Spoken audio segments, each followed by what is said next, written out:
Well, hi, friends. I am Pastor Michelle at Harmony Creek Church, and I wanted to go ahead and give you my sermon from this morning, which is all about the passage in Mark where Jesus calms the storm while the disciples are out on the waters. So let us hear this sermon. So one day Moses and Jesus are out at Nazareth golf course. They get to the sixth hole and Jesus looks down the fairway and says, I saw Tiger Woods hit this with a 3-iron. Moses looks at him and shakes his head and says, well, you're not Tiger Woods. Jesus smiles and says, yeah, well, I'm going to try anyway. And so he grabs his 3-iron and he takes his shot. The ball goes sailing in the air and splash. It lands right in the water. Moses sighs, he parts the water and goes out to retrieve the ball. Now Jesus decides to try again. He tells Moses, this time it's going to work. And Moses says, okay, we'll see about that. But you're going to be the one to go get the ball if it happens again. So Jesus lines up his feet. He reads the wind. He hits the ball. And it goes sailing into the air right into the water again. At this point, Jesus is very frustrated.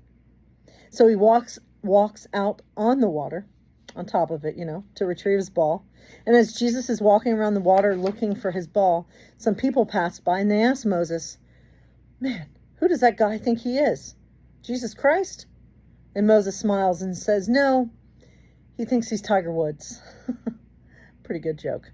And I love it, not because it's just funny, because it is, but because, there have been plenty of moments in my life where I have thought I was Tiger Woods. Well, actually, let's be honest. There are moments in my life where actually I think I'm supposed to be Jesus. Now, I don't mean on the golf course, although my golf game probably resembles Jesus's game. But I mean in real life. And what I mean by this is, there have been moments, and quite honestly continue to be, moments when I believe that everything depends on me. That if I just worked a little harder, loved even more, planned a little better, sacrificed even more of my time, worried a little longer, held on a little tighter, then somehow I could keep absolutely everything from falling apart. I could be the one to calm the storms. And maybe I'm not the only one. I'm sure some of you have been there. Maybe you've tried to control things that were never yours to control. Maybe you've laid awake at night, replaying conversations, text messages, worrying about people you love, trying to solve problems that have no easy answers. Heck, trying to solve all the world's problems. And all that can be utterly exhausting. And the thing is, the older I get, the more I realize that control is mostly an illusion. Life has a way of reminding us that we're not nearly as in control as we like to believe. I learned that in many different ways in my life, but one unexpected place I learned it was in Ireland. So several years ago, we were taking a ferry across the Atlantic Ocean to one of the Aran Islands. Now, let me be clear, it wasn't even storming on the sea that day, but the Atlantic Ocean can get pretty rough. And I took Dramamine, thinking that I can control the situation. I would be able to control the boat, make sure the boat wouldn't be too rocky. I thought I had it under control. But you know what? The Atlantic Ocean has a mind of its own. The waves were enormous. The boat was rocking so hard that people all around me were getting seasick, including me.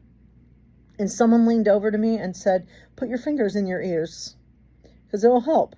So there I sat with both fingers shoved in my ears, and I'm rocking back and forth, hoping I wasn't going to get sick. And let's be honest, it didn't work. When we finally reached the island, I stepped off that boat, I kissed the ground and thought, thank you, Jesus. Then I chugged at least 2 to 3 bottles of 7-Up.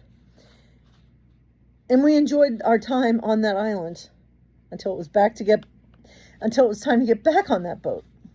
And we started all over again. This encounter with the sea made me realize that I would never be a good fisherwoman or take on any profession that required me to be on a boat for too long. But I share that because it leads us into this story from Mark. Here we have the disciples and Jesus on a boat during a storm.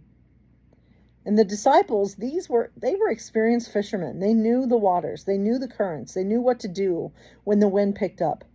This part probably wasn't their first storm on the sea, and it wouldn't be their last. And yet Mark tells us they were terrified. And I think that's important because I think sometimes we think if we have been through enough in life, we shouldn't be afraid anymore. We think that faith means we shouldn't panic. We just have to have faith, right? We think experience somehow should erase fear, but it doesn't.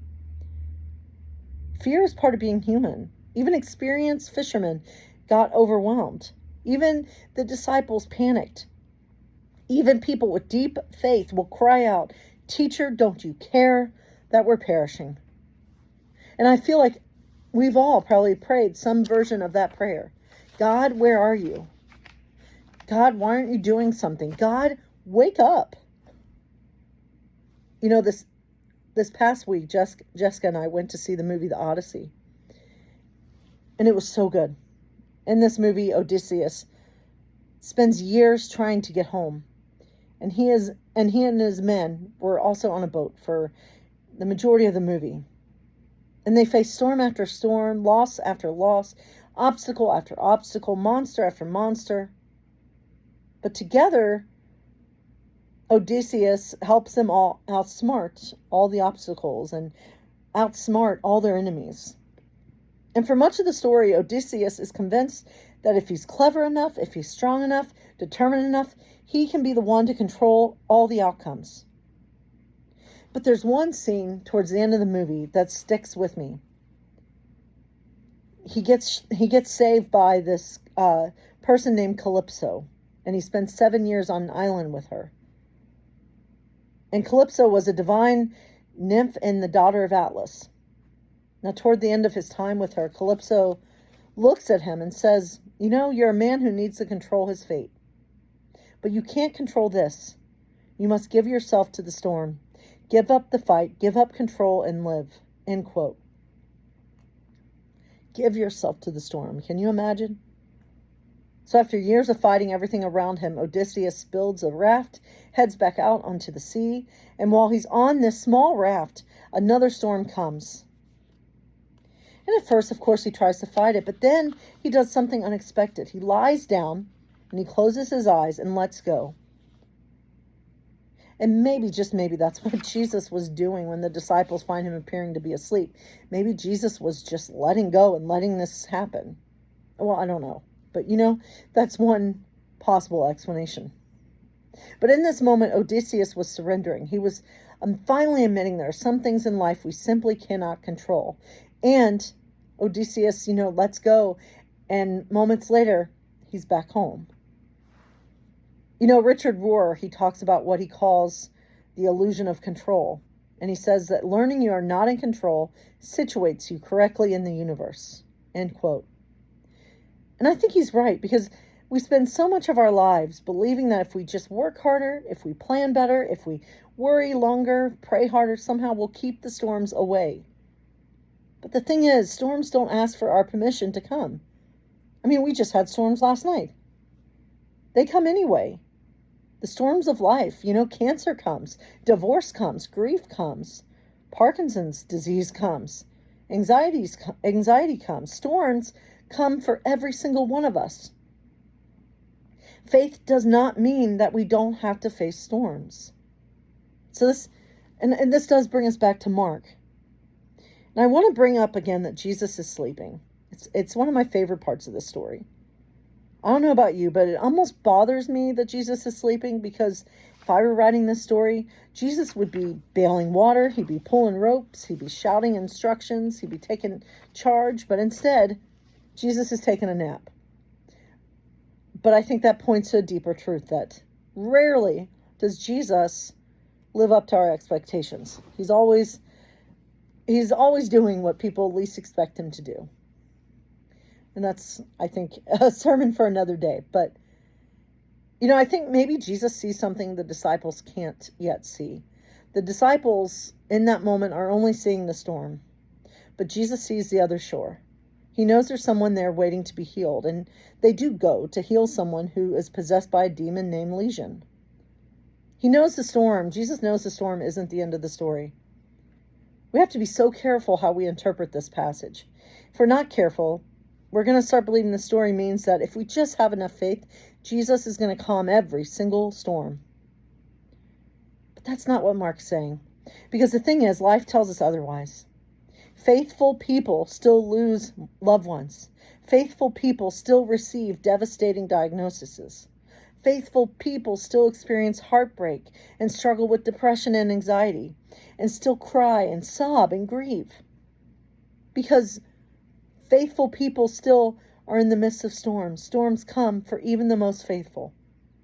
But the thing is, the promise of the gospel has never been that we're going to never be in storms. The promise is that we won't have to face them alone. This week I asked many of you a question: what grounds you? What keeps you going when life becomes uncertain? And I loved your answers. Every answer reminded me that we all need an anchor. Because every one of us will find ourselves, and maybe finding ourselves now, in rough waters. And I took time to think about this, my own answer to this question. And I wondered too, when did Jesus become my anchor? Because that's what my anchor is. And the truth is, there's no one big story, because it's been something that I've noticed as I take a long view of my life so far. It's been my whole life. When I look back, I see all the storms that I've been through. My parents' divorce, losing both of my grandparents to cancer, a terrible car accident that I was in, my own divorce, my mom's Parkinson's diagnosis, my dad's failing health. There's been a lot of storms. And even the storm when I came out of the closet and the church of my childhood kicked me out of the church. I had every reason that moment to walk away from Christianity. Maybe others would, but I couldn't and it wasn't because I still trusted the church. I still had trouble trusting the church.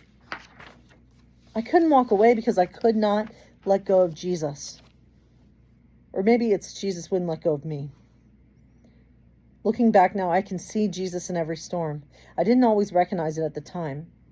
Because sometimes I did wonder out loud, and I still do, where's God? Don't you care, God? But when I look back now, I realize Jesus never left the boat. He was there all along. And not always calming the storm, but always holding me steady through it. And maybe that's what faith really is, not believing there won't be storms, not pretending everything is okay, not having all the answers. Faith is trusting that Jesus is with us even when the waves keep crashing.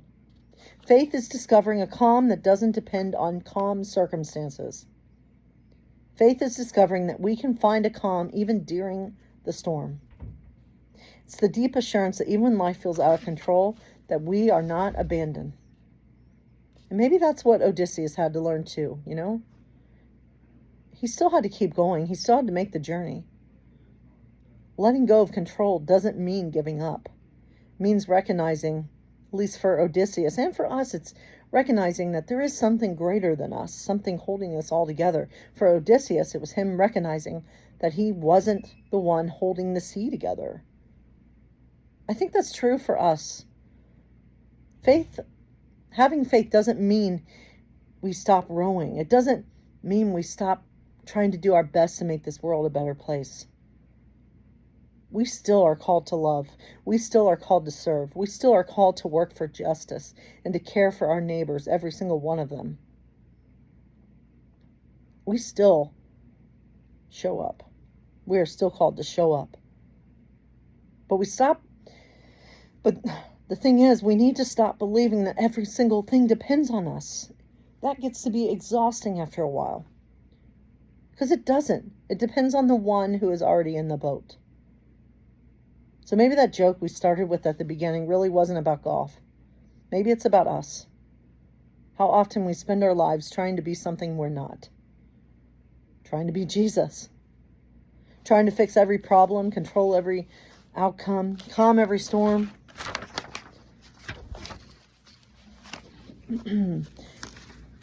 But we can't, and that's okay. Because you know what? We're not Jesus, and we don't have to be. Our job isn't to calm the storm.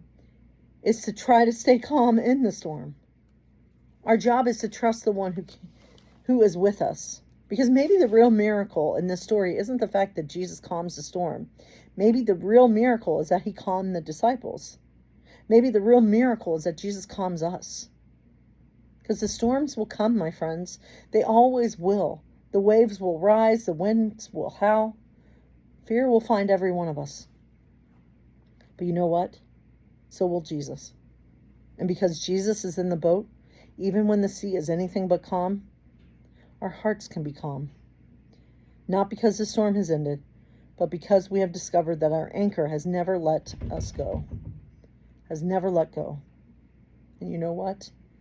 Thank God for that. So much love, my friends. Much love. And may you I hope you have something to hold on to in the midst of the storms of life. And may we figure out ways that we can hold on to each other. Much love.